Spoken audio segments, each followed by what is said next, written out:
Hi, I'm Katie, and this is episode 108 of Ornamentations, and we have an absolutely fabulous holiday kickoff episode today with the release of the holiday kits. We have the last flight of the crystal doves, as well as my own first holiday stitching finishes, some really fabulous haul. Oh, such a good haul, guys. And I also have an important announcement at the end of the episode, as well as the giveaway winner from the last episode. We're going to start today with the release of the holiday kits. I went over a lot of the details in the last episode, so we'll do this quite quickly, and all particulars are also in the description for this episode. But holiday kits now available on my website. I hope you will check them out. And the first kit that is available is the return and the absolute for real last run of the crystal doves. So this is the new packaging to help keep costs down. It's offered at the same price as last year, which is $60. And your physical kit includes everything that you need except just a little bit of tacky glue, all the beads, sequins, crystals, the felt, the thread, even a needle. You've got everything that you need in here, and then the instructions are PDF download and a link to download the instructions for this sparkling, fabulous, amazing holiday ornament, which I truly love, is going to be emailed to you after purchase along with your password for the download site. So that is the crystal dove, and they can be made facing either direction. You just flip the template over. I know a lot of people have bought multiples, and some of them would like to have the doves facing each other. I've done that myself. I have doves in all different configurations on my tree. We first looked at this last year, but did that one go there, or no, I think it was right farther up. I should probably play with this later and not when I'm on camera, but anyways, so this is my crystal dove tree, which if you haven't seen this before, I will track down the episode I featured this in.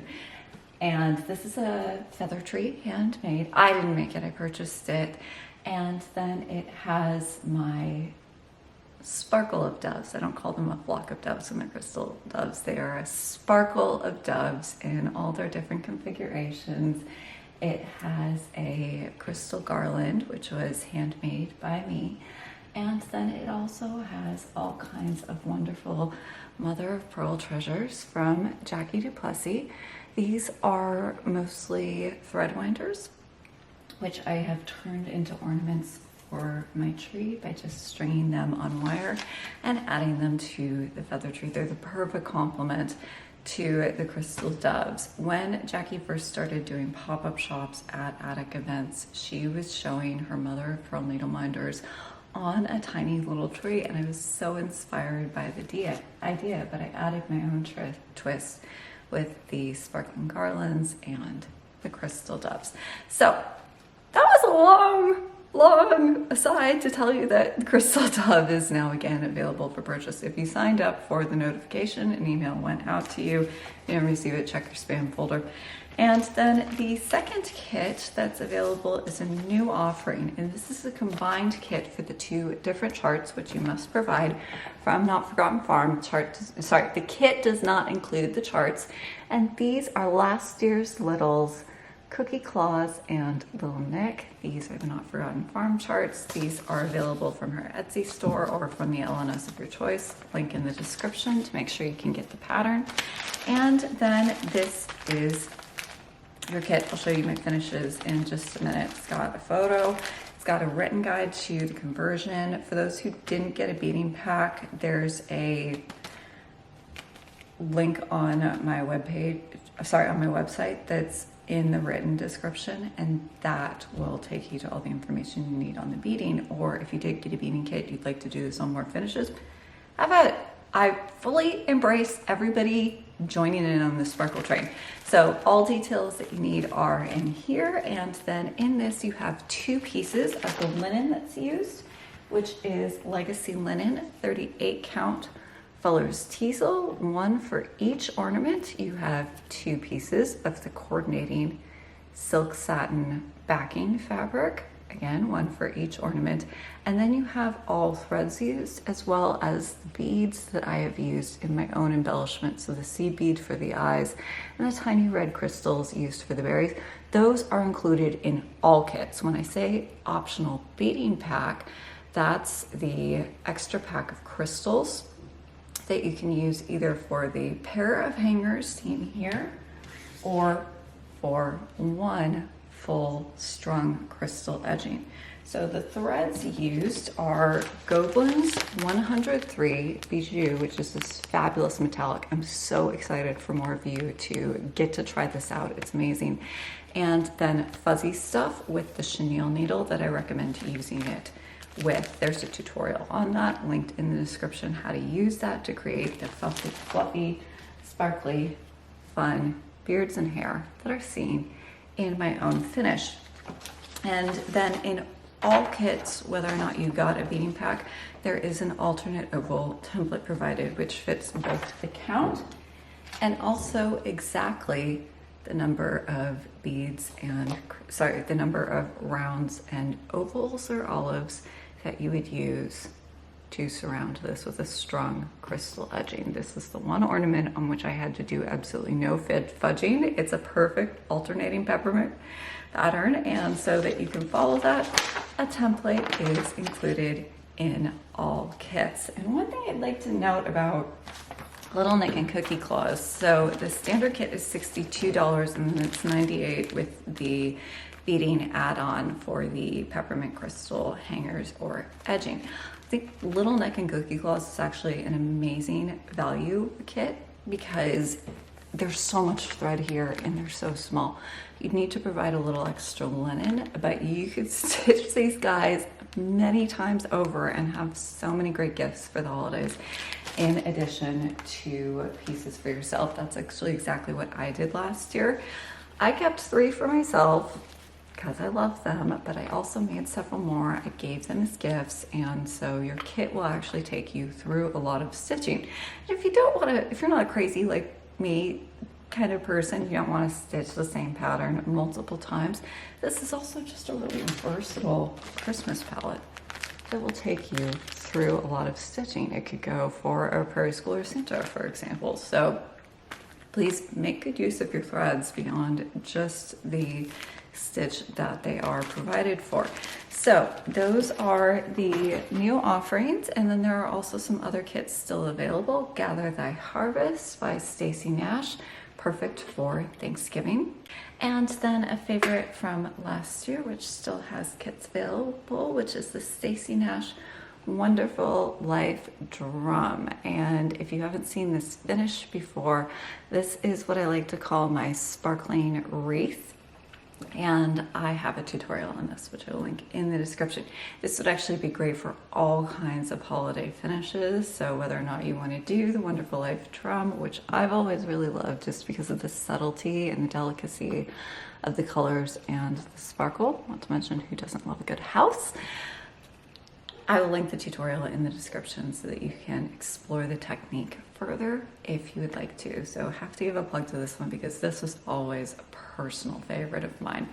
But with that, let's get to what I've been doing since I saw you last. And in all honesty, a whole lot of that has been assembling duck kits. There's a lot of work with these, but I have been doing some great holiday stitching. I have some super fun finishes to share with you. And the first is one that you may already have seen, and that is Notforgotten Farms Chris Mouse. This is my first version of it. It definitely won't be my last, and you may have seen this because I gave this a crystal edging, and this was what I used for my crystal edging tutorial. If you would like to learn how to do this for your own finishes, absolutely, that's now up. I think that this is very simple. It does require a little time and care, but it's not actually difficult, and it adds so much to a finish. Look at that guy.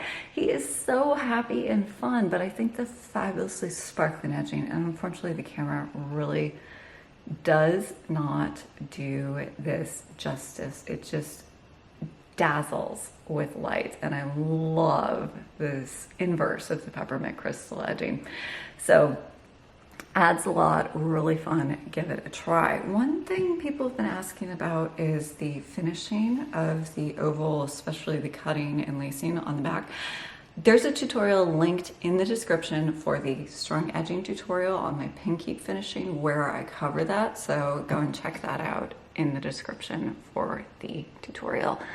And then these are the details of my stitch. A conversion will be linked in the description. This is, I think, all Gobelins except for there's just a little bit of accentuate and surfing for the belt buckle.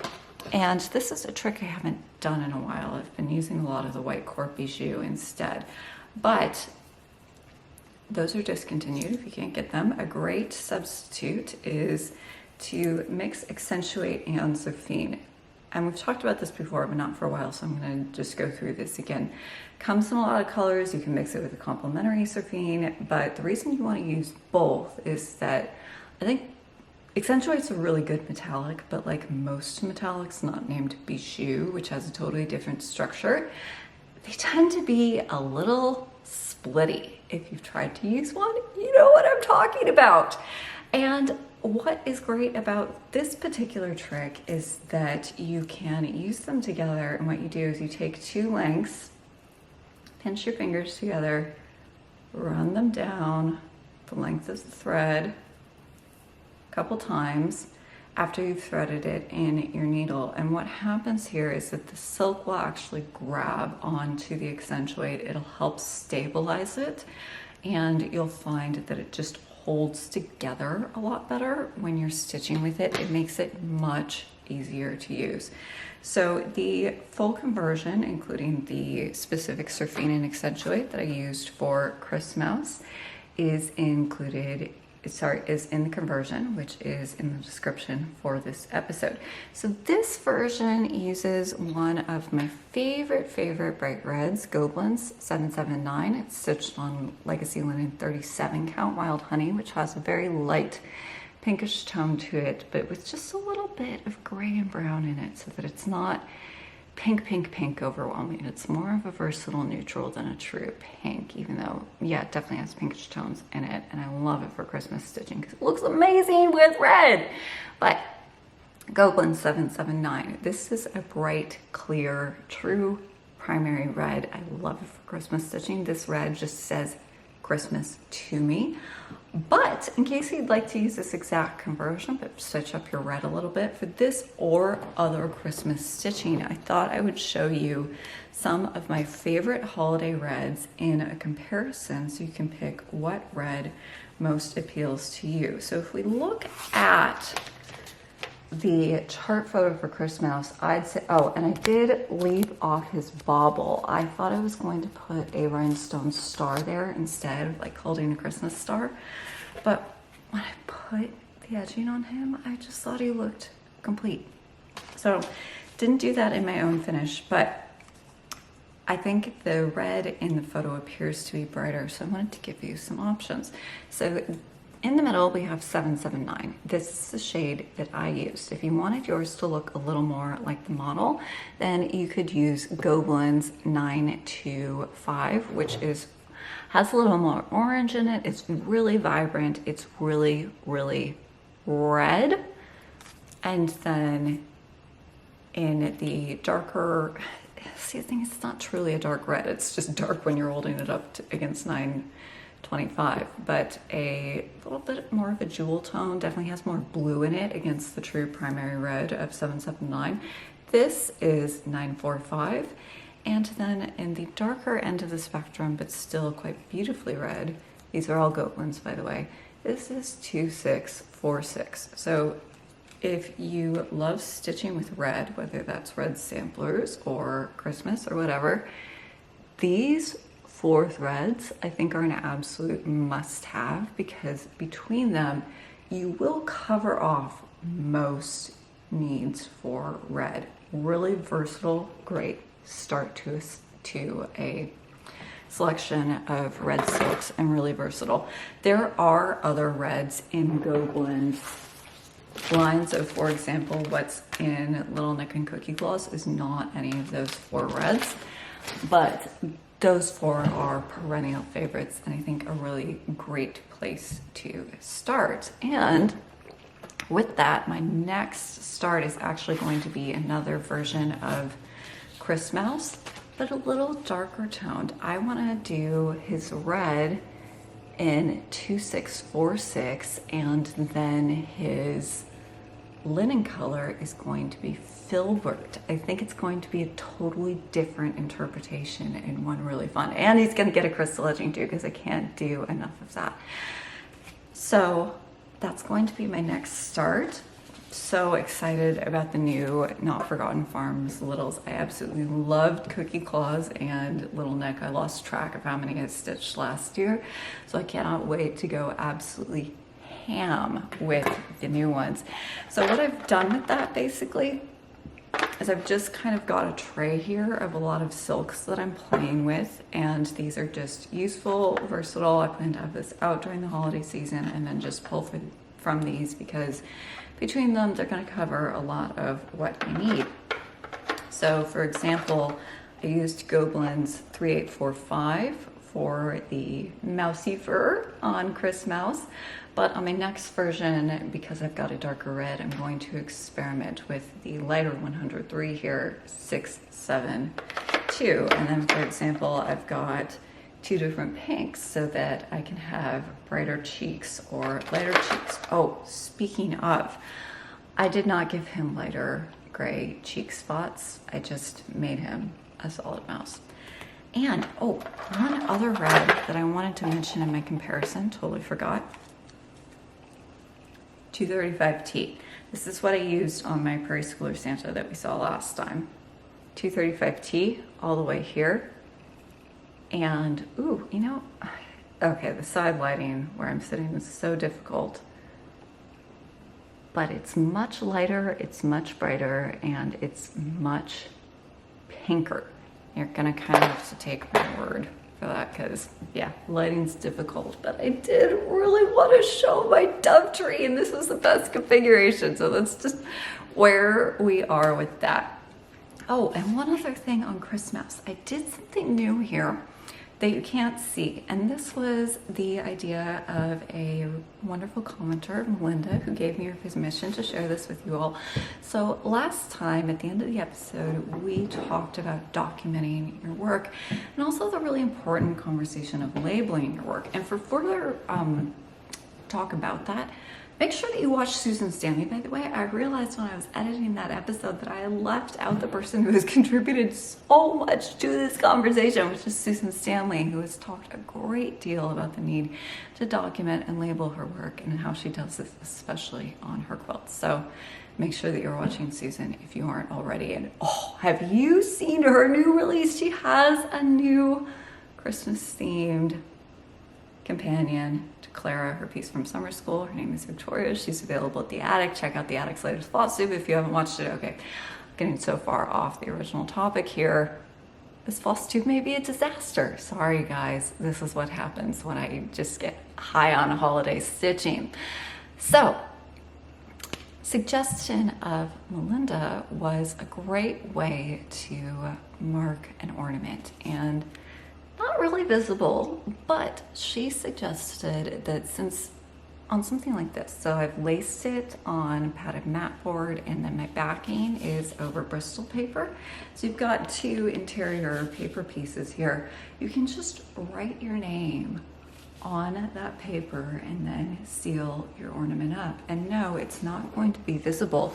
But one thing we do know from the study of historic textiles is that heavily damaged pieces are often very heavily studied by serious researchers, because when there's damage, when there's something that is revealing either the structure of the textile, the interior of the textile, etc., it can actually tell you a great deal about how the trick is done, more than a finished object can sometimes.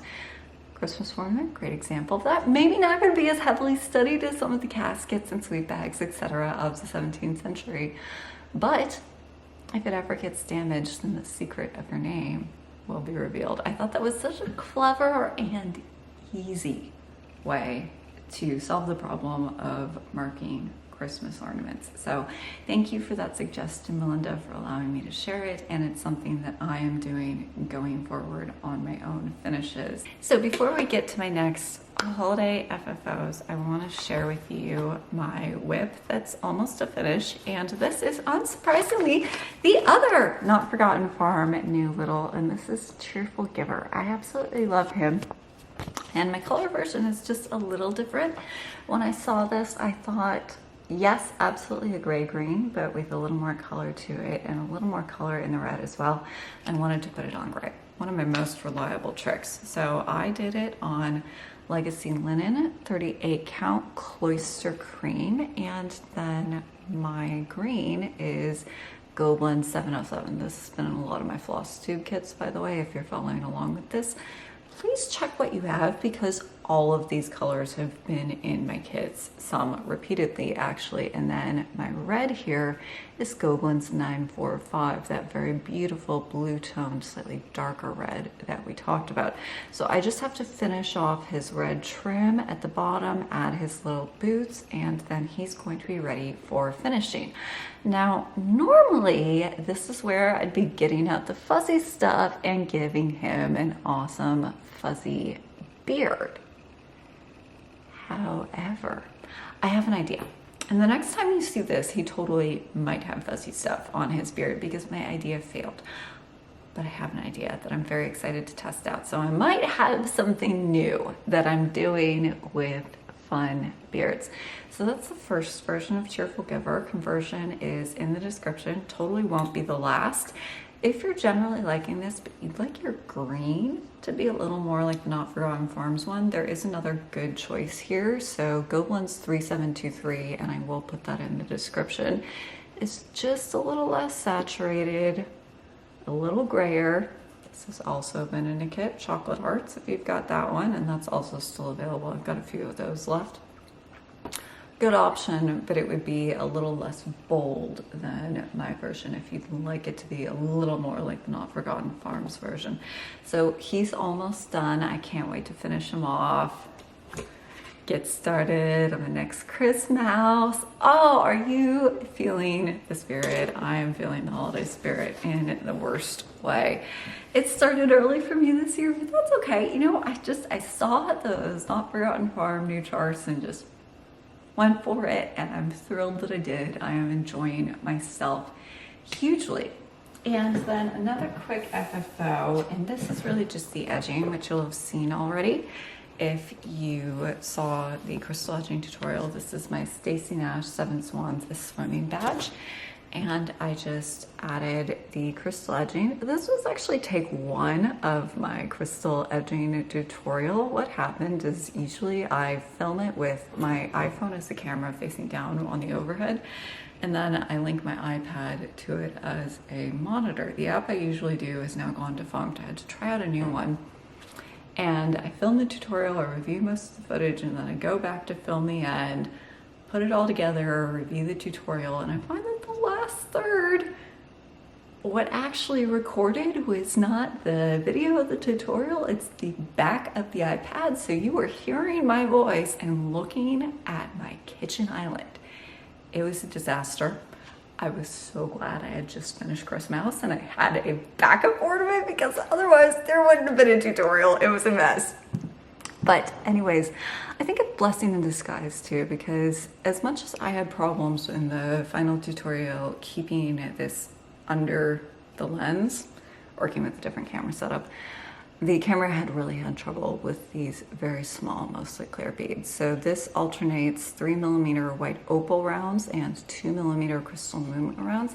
And it's just a great little frame to this. And then I added my edging and my hanger. And now this is all ready to go on the tree. It's relatively restrained for me, but I think it has a very quiet beauty all its own. So that's my other FFO, and then I have one more holiday FFO to show you before we go sideways into actually not holiday. Most of what I've been doing, but not all of it. So this is my first version of the Stacy Nash Gingerbread House. This is actually done as the opening finish that Stacy Nash described, although mine's laced over padded mat board and finished slightly differently. And I'll link all of the information on this version. So I've now done 3. I had a lot of fun with this pattern. And one thing I hadn't done was finished the interior. I had an idea for this all along, but I wanted to get on to the next version of the Stacy Nash Gingerbread House. I did not want to sit down and do the interior, and so this has languished unfinished for quite some time. I finally sat down and did this. I'm very excited to share this with you. I think it's quite fun.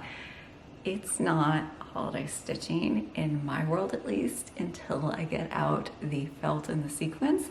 That happened. That's probably why I'm all high on holiday stitching, because this is my interior. So this is just a really fabulous fuchsia felt from Stash that I think goes with the dominant colors on the exterior. And then I used this absolutely gorgeous, where did I put it? Gorgeous Bijoux, one of my favorites. This color is called Jade, and it's green, but it has all kinds of other shades in it. It's got like this rainbow iridescence to it. Beautiful.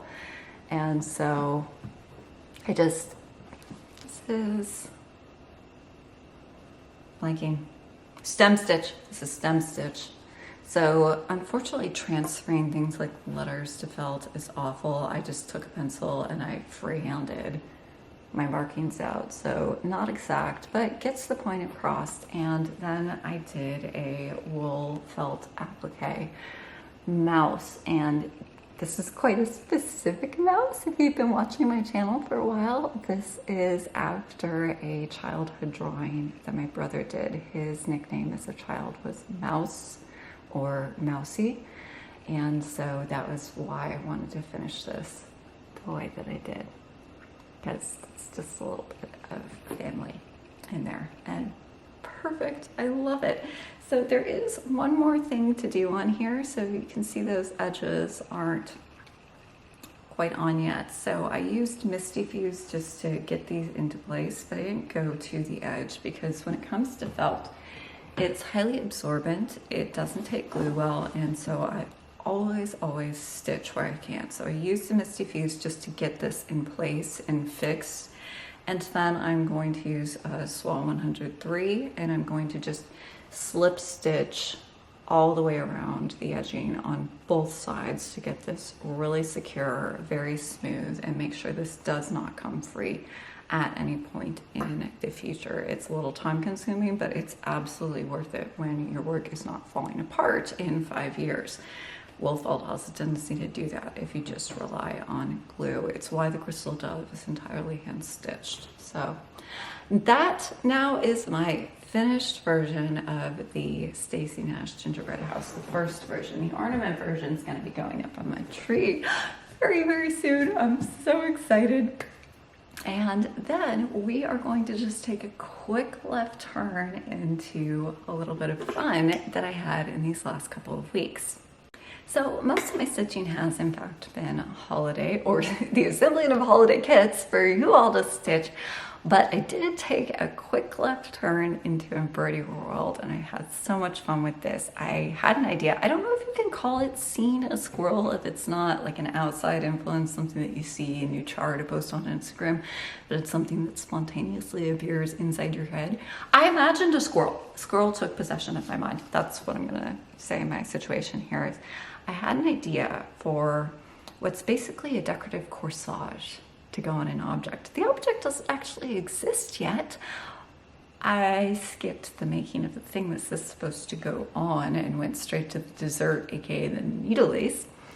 But one day this is going to perch on an object and just give it that little extra decorative flourish. And this is a needle lace rose. We'll look at the details here in just a minute, but part of what drove this was I want to make a fabulous needle lace rose, and part of what drove this was an idea I had on technique. So normally needle lace would be worked wired or unwired. And if you have wires, which I do here, that's how I've got all this beautiful cupping and controlled shaping, that really nice clean edge.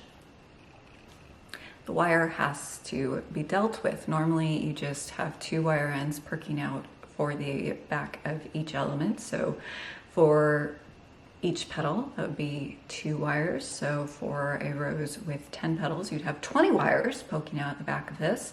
As you can see, I have not been so pleased with this, by the way. And all those wires can be a problem to manage, or they're not a problem to manage. And that really depends on the project. But my idea for this object, I was saying, they're going, I really don't want to have to deal with syncing all of those wires. Is there a way to get that wired edge without having to put those into your piece? Answer, yes. So my first go at this was the outer petals of the rose, and that's Soie Oval in Holly Point. It's going to be hard to see the distinctive texture with all the side laid here. And then the inner petals were my second more refined go at this, and that's Soie 103 in plain detached buttonhole. And then I used a real pearl for the center of the rose. And as you can see, oh, no worries, I'm so pleased with myself. You know, the thing is, no matter how much you know or how experienced you are, and I'm pretty experienced in needle lace, there is always more to learn. There are more tricks to develop, more wrinkles to iron out, new things to discover and experiment with. So here I was testing a theory, and then I was refining a method until I was satisfied with it. And oh, check that. Not 20 wires. This is not going to mean anything to some of you. It's going to mean a lot to a few of you, and also it's really pretty. That's why I wanted to share. But as much of a technical innovation as this was, the real highlight of this are the leaves, where I was really putting the lace in needle lace. So here I did 2 different stitches. This one is Venetian point stitch, and I've got a single buttonhole scallop edging where each scallop terminates. And yes, that's a real tiny pearl. The thing about adding the pearls, which I hadn't done on the edge of a scallop before, is that they do kind of like to twist it out of place. So you spend a lot of time zhuzhing the scallops. And then my favorite superstar leaf is in double detached buttonhole, no return, with a triple buttonhole scallop edging topped with the pearl. And yes, all of those scallops are worked in Soie because I am a very special brand of crazy. But look, it looks just like a toothed rose leaf edge, doesn't it? I love it. So add the 2 together, which I'm not holding this together very successfully, and you have this beautiful exploration in white work. I was really inspired by a fabulous piece that was in the Feller collection. You can look at great close-ups of this if you have Feller 1, and it's now in the collection of the Ashmolean, and it's 17th century white work piece that's in stump work, and a little unusually for the time, not unique to this piece. You just don't see it often because of the cost. It's accented with pearls, really heavily with pearls. This girl was spendy in the worst way. So it has all this amazing layering of textures. It has all these different stitches, and then it's accented all over the place with pearls. So that was really what gave me the idea. And then I experimented both with using different shades of off-white, and then also how to successfully disappear my wires so that I can just essentially use this as a little corsage on an object. Not a corsage on a person. You could distort the wires too easily, but oh, it's beautiful. I love it. And now we're gonna have story time. And if you don't want to listen to story time, just skip forward a couple of minutes. And this is a story about the baby embroiderer Katie and the stitching journeys that we all can go on, and how just wide and varied they are, really. So I came across Cabinet of Curiosities, which is Thistle Thread's casket course, When I was a baby stitcher who really didn't know anything, didn't have any experience, and I was just captivated by the idea of the embroidered box with all of its secrets, the wide interior world, the puzzle box that it was, that you could take it apart. To me, that was just a world of imagination that begged to be explored. But the 17th century stumpwork pieces that I had seen, and this is just an example, I don't mean to single this one out, it's just a good example of what I'm talking about. They seemed a little clunky to me. I didn't like how everything was out of scale. The faces were kind of cartoony. It seemed a little clunky, a little childish. It didn't really move me at first. And so my vision for my casket, which at that point was going to be one casket, not multiple caskets, how far I've come, was that it was going to be entirely flat silk work with no dimension at all. And if you've seen my casket, caskets, they came out a little differently. But the thing is, it turns out I just had to understand what needle lace made possible and to develop my own style with it, to make that suit me, to really appreciate it and to understand it. Because in embroidery, you're really breaking the grid. You can do true curves, you can do all kinds of shapes, and that makes a lot of things possible that aren't as easy when you're counting and have to deal with squares, right? When you engage with stump work, you're not just breaking the grid, you're breaking the plane to the point where things can come off the fabric and reach towards you, where you can have all of these textures, all of these shapes. You can have dimensionality. You can have an object literally reaching out into your space and engaging with you. Needle lace, once mastered, makes all things possible, and it's frequently just a matter of finding what your style is with it and getting comfortable with the technical form of needle lace. So if any of that sounds intriguing, and it doesn't have to, the Damascene Rose, which is my new class, open for registration, places still available, is a fabulous place to start with needle lace because it does explore the most foundational stitch, which is detached buttonhole, in different applications so that you can come to a full understanding of it and go further if you would like to. So we do have needle lace attached and on the ground, we have needle lace attached, we have needle lace curved, we have needle lace in a variety of threads, so that by the time you are done with the rose, you have not just a really beautiful piece, you also have a full understanding of the form and the ability to do more with it. So Damascene Rose, I hope you join us. It is, I think, a really beautiful, beautiful piece, but it's also a great entry into the world of needle lace, which, yes, in my world at least, does make all things possible. So in the future, I will be showing you the objects that this is meant to go on when it comes into being. Oh, I can't get over that triple scallop. It was insanity. It took me forever. I mean, doing it in Flosstube is really epic level of crazy, but I'm so pleased with the results. So that diversion aside, that actually brings me to haul. And ooh, good haul.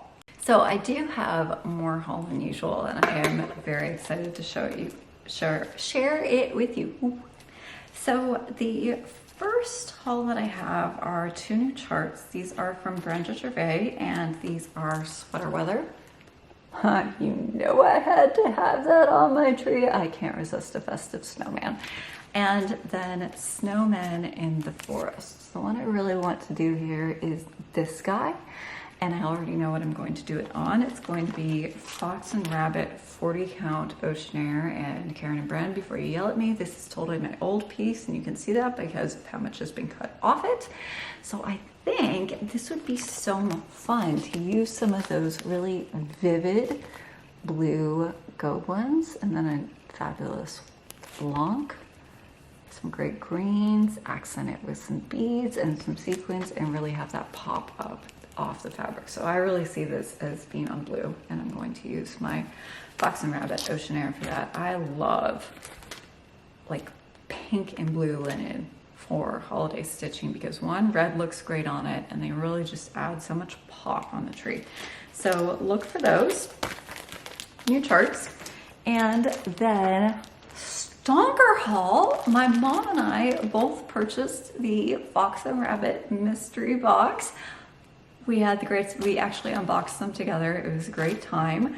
And I've gotten rid of the big mailer box that it came into, space constraints. So I'm just going to show you what was in the box. And if you have a Fox and Rabbit mystery box, this is their mystery sampler box number 2, on the way, or you're saving it for Christmas, please fast forward because I am going to share what's in it. Spoiler alert, you have been warned. So the star of the box is the sampler. This is Elizabeth Poole, 1839. It's beautiful. It's got a checkerboard house. It's got plenty of florals, and oh my goodness, that border is so funky. I think I might actually change it out, although it does provide a really good contrast. It just looks so odd in isolation. I think those are supposed to be carnations, but she didn't even attempt to make them carnation-y. I do love the weirdness that shows up in samplers. So you get the chart and then a full kit for this. I selected 46 count linen, so big cut of paper bark to go with it, as well as all of the called for threads. And then there is a small project, which I can't show you the whole thing because that's the chart. So this is a basket from the motif, and then they included the board to finish it on. And then there is a corner gauge and a needle minder. My mom took this out and she tried to put it on herself. I'm like, Mom, that's a needle minder. She goes, yeah, I know, Katie, but you could wear it as a pin. I think actually it might just be more to the point if I had us shirts made that said Karen and Brand Fan Club, and we can wear them to summer school. So yeah, stay tuned on that. And then there are also 2 new linen specials for the box, which I suspect, but I don't know. I haven't asked Karen and Brand, so don't quote me on this, please. I'm probably wrong. And they are Caspian Bisque, which, ooh, very pinky. I see holiday stitching on this.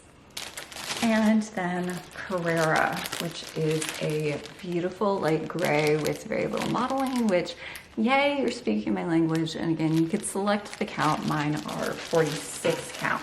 So sampler, all materials, tons of linen as befitting a Fox and Rabbit box.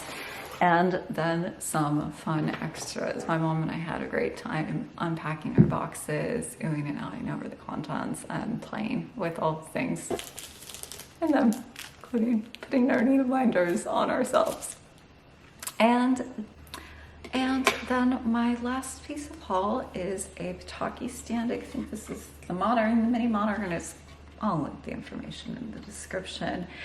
And that leads me into my announcement. So I bought this, as you know, I normally cross stitch in hand. I do have a hoop, I don't normally use it, therefore I don't normally have need for a little table stand, but this can be used entirely with one hand. You can move this around with the lever. You can turn to the back of your work just by manipulating that, and then you can insert or remove the hoop with the knob on the top. Really well designed. I think this I haven't actually tested this out yet, but I think you could set this on a table and stitch and manipulate this entirely one-handed, which is going to be a little important for me in the next month or 2. I'm gonna have a shoulder surgery on Thursday, guys, and this is actually very good news because it means that we are finally going to resolve this problem, and hopefully stitching will resume bigger and better than ever after that. So how does this affect Flosstube business, etc.? The main thing is that I may be a little slow to respond to email because I'm gonna be in a sling for 1 month, limited use for a while after that. So typing gonna be a little slow, and I'm gonna be a little out of it for a while after Thursday. So if you have a question and you don't hear from me for a hot minute, just please be patient. I will get back to you. As concerns kits and classes, shipping is going to continue uninterrupted. Every single holiday kit, class kit, everything that's available on my website is already assembled and ready to go out the door. So my family has stepped up. They are going to handle the shipping and packing while I am down for the count. So business operations, as in kits, are going to continue uninterrupted. Ditto on the classes. The Bijoux sampler course lessons are loaded and ready to go. The emails have been pre-scheduled. No delays on courses. The Damascene Rose doesn't begin until February 1st. And again, that one should not be affected at all. The only way you might be affected is if you're a student with a question. Again, might be slower to get back to you, but I will get back to you. It's not leave me alone for the next month. It's just please be a little patient with me, especially in the first weeks after surgery. Sampler Symposium is absolutely still on. My model is finished, as are the kits, and I'm hoping I should be doing pretty well by mid-January and mostly back to normal, at least in terms of daily functioning. Flosstube is going to be on pause for a hot minute. I don't really know how much stitching I'm going to be able to get done, especially while I'm in the sling. I have taken steps to try and alleviate that. I mean, just for my own sanity, if nothing else. My mom's, I don't think the first thing that came out of her mouth when I told her, but definitely the second was, "Oh, Katie, you're gonna go crazy not being able to stitch." And yeah, I am. So I'm really going to try and stitch one-handed, but like, oh, threading a needle, ending your thread. I see some complications here, so we'll see how much stitching I get done. And I definitely am not going to want to be on video while I can't dress myself. I'm stuck in a sling and I'm miserable. So I'm just gonna spare us all that and temporary hiatus on Flosstube. I hope to be back shortly before Christmas, and fingers crossed I've got some stitching to show you, because again, that's a matter of my sanity, not really Flosstube. But if I haven't been able to stitch, we are at least going to have a tour of the tree and some holiday fun. So I'm gonna be gone for a hot minute, but I will be back. Everything is going to be perfectly fine, and in all honesty, I'm really looking forward to having this resolved so that I can get back to uninterrupted, unhindered stitching, which is the most important thing. And then we're going to close today with the giveaway winner, which is the mother of pearl basket needle minder. Lost my words there. And the winner is Renee Bibla 422. Please contact me with your mailing address and I will get this out to you. Enjoy. So normally I finish with a for next time, but as we just discussed, that's a little up in the air. What, where, how? So the next time I see you, I will definitely be sharing a tour of my tree. My mom agreed that my tree is going up no matter how many extra hands I need. It's happening. I'm enjoying my tree and my ornaments. Shoulder, no shoulder, no shoulder or not. And I hope I'm gonna have some holiday stitching to share with you. At the very least, I'm gonna finish Cheerful Giver, hopefully embellish the crap out of it, and we'll have that to share if nothing else. But fingers crossed to get some stitching done. So I wish you all of the joy of the season. Very solemn thoughts for those who've served today on Veterans Day, and upcoming we have the great gift, family and friends for Thanksgiving. And then I wish you every beautiful, bright, and sparkling thing for the upcoming holiday season. I hope that I will be joining you again sometime before Christmas, and until then, I wish you happy stitching.